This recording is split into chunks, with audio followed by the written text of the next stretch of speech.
Hey guys, this is my 96 Ford E350 Club Wagon, and last time I swapped out the old grille for this newer looking black one and got rid of the old headlights and put in some sealed headlight brackets. And the reason I wanted sealed ones is so I could install LED headlights. It was kind of goofy because I had two Ford symbols. Just for now, I painted the top one black, but eventually I'm going to be fiberglassing this because this hood is actually fiberglass, and then repainting the whole thing. But anyways, I have some new headlights to put in here and black corner lights as well. So go ahead and put your safety glasses on and let's go ahead and get started. So these are the LED headlights I got, and they should be a direct replacement for the sealed style. These have a 6000K color temperature, so it's a little bit on the cooler spectrum. They're IP67, and the 6 means they're completely dust proof, and the 7 means they're pretty waterproof, up to like 3 feet for 30 minutes. And the important thing is that they're DOT approved, which stands for Department of Transportation. So these will be street legal. On the side we have the lumen ratings, and I'm not sure if that's both of them together or just for each one. So let's go ahead and open these up. We got some instructions, and here's the headlights. Pretty cool. And they have a DOT SAE stamped on there, so if you ever get pulled over or an accident or something, shows that they're street legal. So they are pretty hefty. Big heat sink on the back. I believe this is a little breather valve. These have an H4 connector, and it's got these extra little spades, and the instructions tell you what all the wires are for. Black is ground, blue is low beam, red is high beam, yellow is the turn signal, and white is the daytime running lamp. They definitely have a lot of features. Since this is a retrofit, because I had the other kind of headlights, we have a different connector. So we'll have to splice an H4 pigtail into here. It comes with an H4 pigtail, which is pretty handy. However, I did actually order some H4 connectors because I didn't know it came with these. They look fairly close to the same wire gauge. Maybe these are a little thicker, but I'm just going to be using these. These are using OSRAM LED chips, so they should be quite bright. And a lot of the reviews are saying they're much brighter than the stock headlights. Price can always change, but I paid around $80 to $90 for this pair. And of course, I also got some corner light housings. I definitely like the look of these. It's a nice black look, and they do have little reflectors in there, so they should be street legal. Unfortunately, out of the box, I did have one of these alignment pins broken just on one of them. I'm not really gonna waste time sending them back. I'm just gonna do some plastic welding. Maybe I'll make another video on how to do that. But these just accept the regular OEM bulb. Now let's do some wattage tests. This is the stock headlight, and this will be the low beam, where we're gonna run it at 14.5 volts. And voltage times amps will give us the wattage. So that rounds out to 69 watts. We'll switch it over to the high beam. So that's pulling about 79 watts. The wattage spec for these LED headlights is 180 watts, and I'm not sure if that's for both of them or just one, but what I found with LED stuff is the specification is never accurate. It's usually like half or something, and I'm not sure why that is, but let's find out what actual wattage this uses. So this is the low beam, and it's only using 24 watts, which is less than half of the stock low beam. So definitely nowhere close to 180 watts, but I'd rather be pulling less watts anyways, so I can use my alternator for other things. And it does look quite bright. Hopefully it'll be even brighter than the original headlights. Here's the high beam, and it's using a little bit more at 37 watts. This is what the daytime running lamp looks like. It's only using 3 watts. Here's the turn signal, and it's only using about 2.5 watts.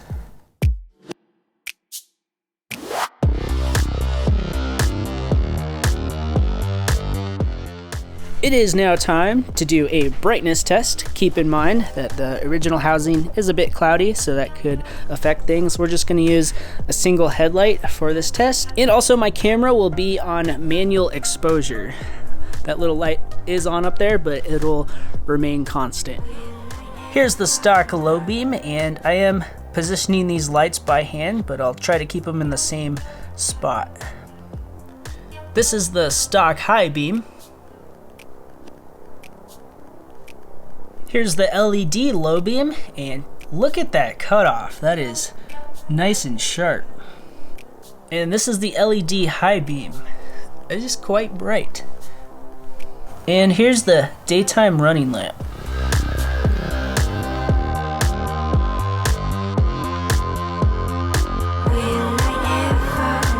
I did pull the corner light bulb holders off of here, and unfortunately I did break 1 out of 2 of the clips on each of these. But if you have a Ford from the 1990s and you're able to pull these off without breaking one, then you deserve a cookie. You could buy these connectors and probably pull the pins out and just put it in the new connector housing. However, as long as you have 1 out of 2, you're probably going to be just fine. And I may attempt to use some hot staples on the broken clip. Let's go ahead and install the other corner light. Here's the worst of the 2 bulb holders, and if you look down in there, there is a bit of corrosion because there's so much moisture in those lights, and you can see a little bit on the bulb side as well. You can buy these holders pretty cheap, but instead, let's go ahead, use a file to clean up the contact areas. Rinse out with some electronic cleaner.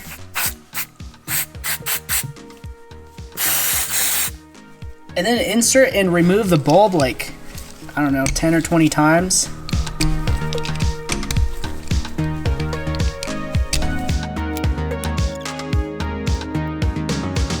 Not a bad idea to use a little bit of dielectric grease.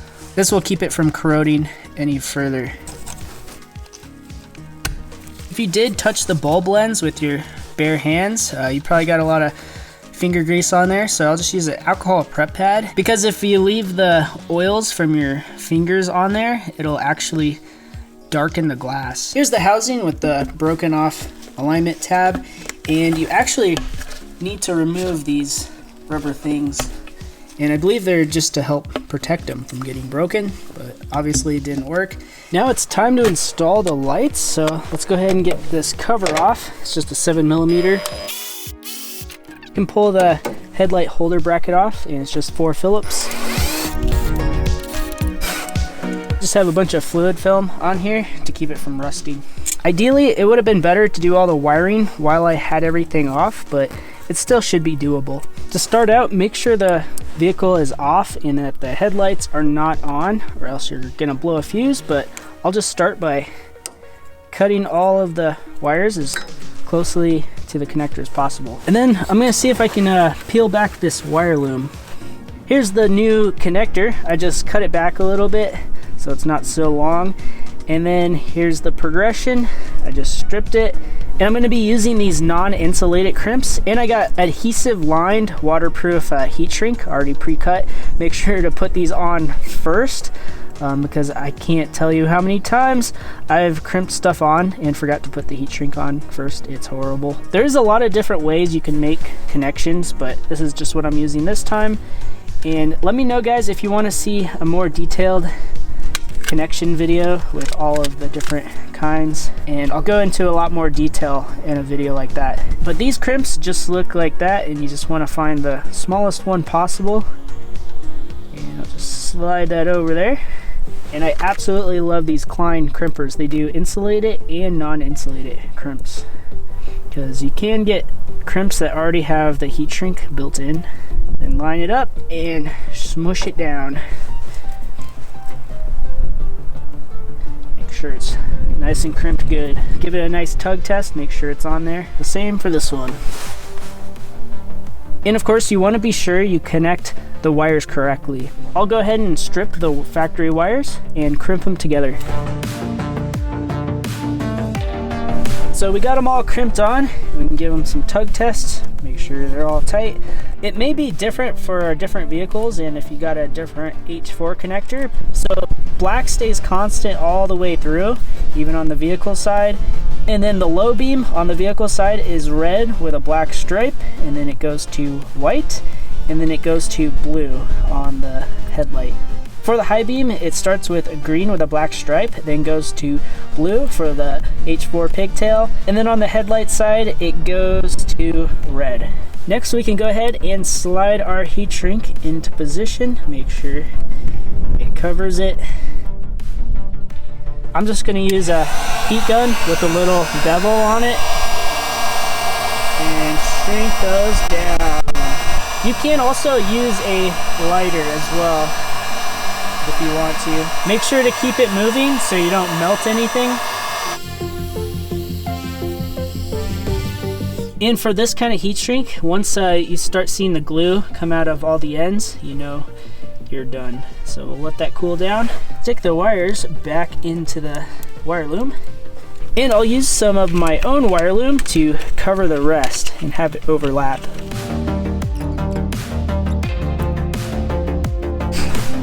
And then cover it with electrical tape.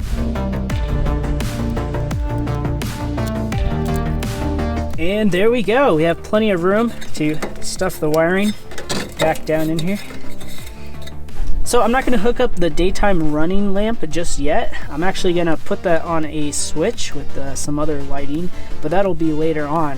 However, I do want to go ahead and hook up the turn signal. For the turn signal wiring on this van, it could be different depending on the year, but black is ground, and then brown is the parking lights. And on the right side, it's white with the blue stripe, and that is the turn signal. But on the left side, the turn signal is green with a white stripe. So I have a whole box of scrap wiring I get from work that otherwise would have just been thrown out, and also from the van when I deleted the interior. But I just got this little green and yellow wire. It's pretty close, and I just sized it up to go through there. And I wanted plenty of room so I could connect and disconnect it with the light hanging out a ways. I just have a female spade connector crimp with the smaller size, which is the red. And I'm just gonna try to remove the insulation with a razor blade and just kind of pull it out of here. I'll just strip this. Sometimes these automatic wire strippers are terrible. Sometimes they work great. Just depends on the wire. And we'll crimp it on.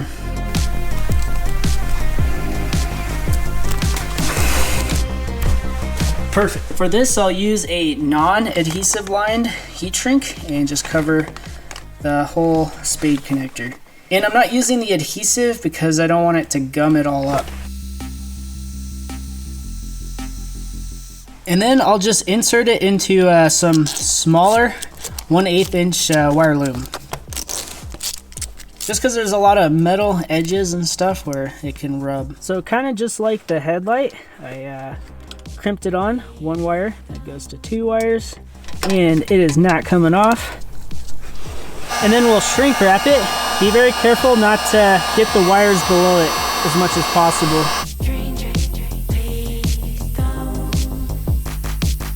Stuff it down into the wire loom and add some electrical tape.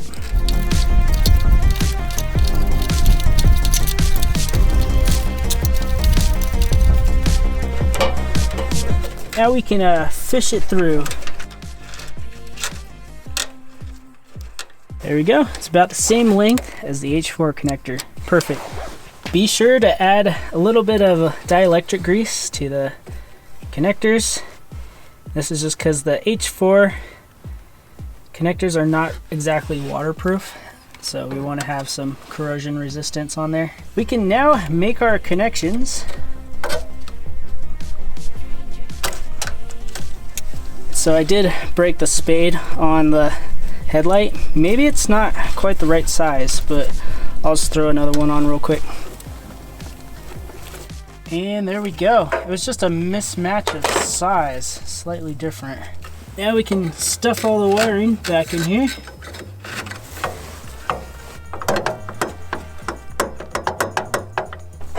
You may need to just bend these little tabs out a little bit.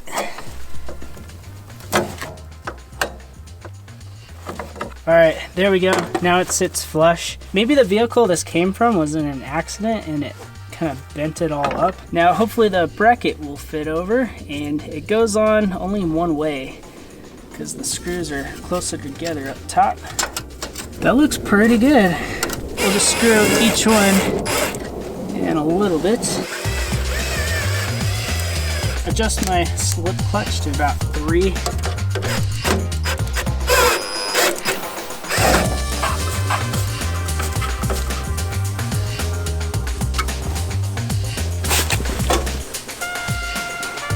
Now we can install the corner light. I'll just plug this in.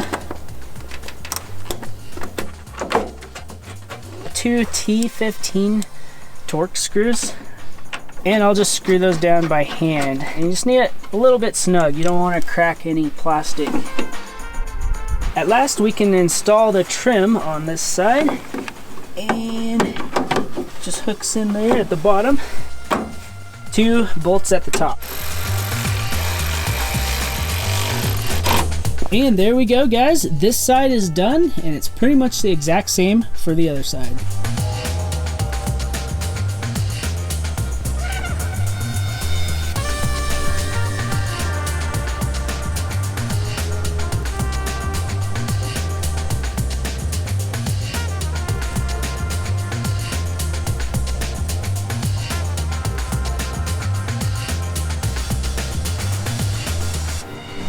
I love the look of these corner lights.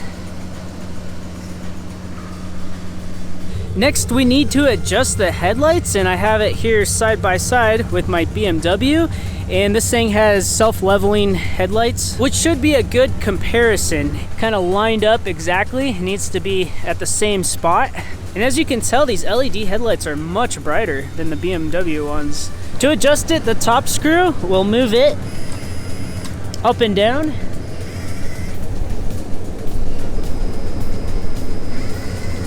And the side screw will be side to side.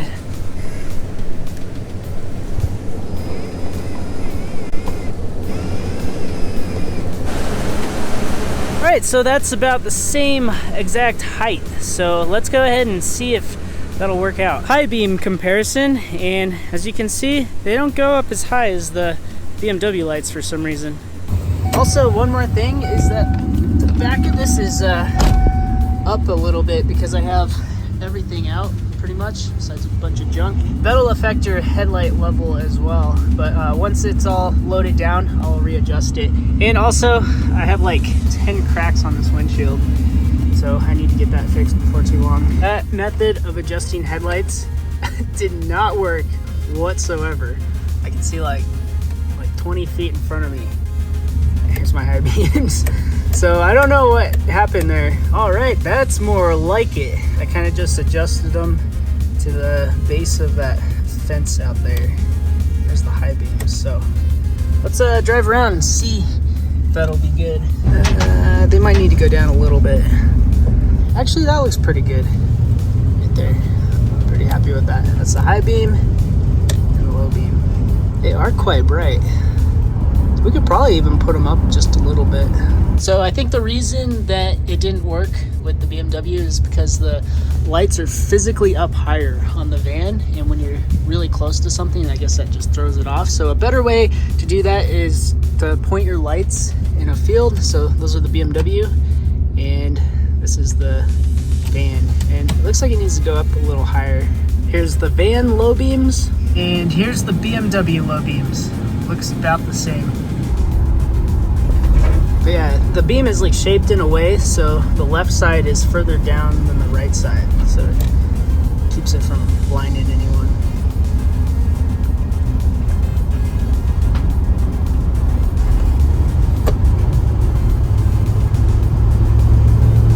Nice.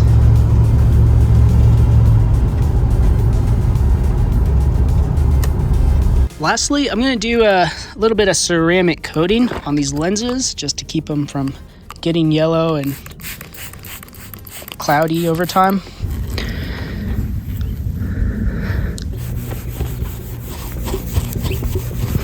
Well guys, I'm pretty happy with how it turned out.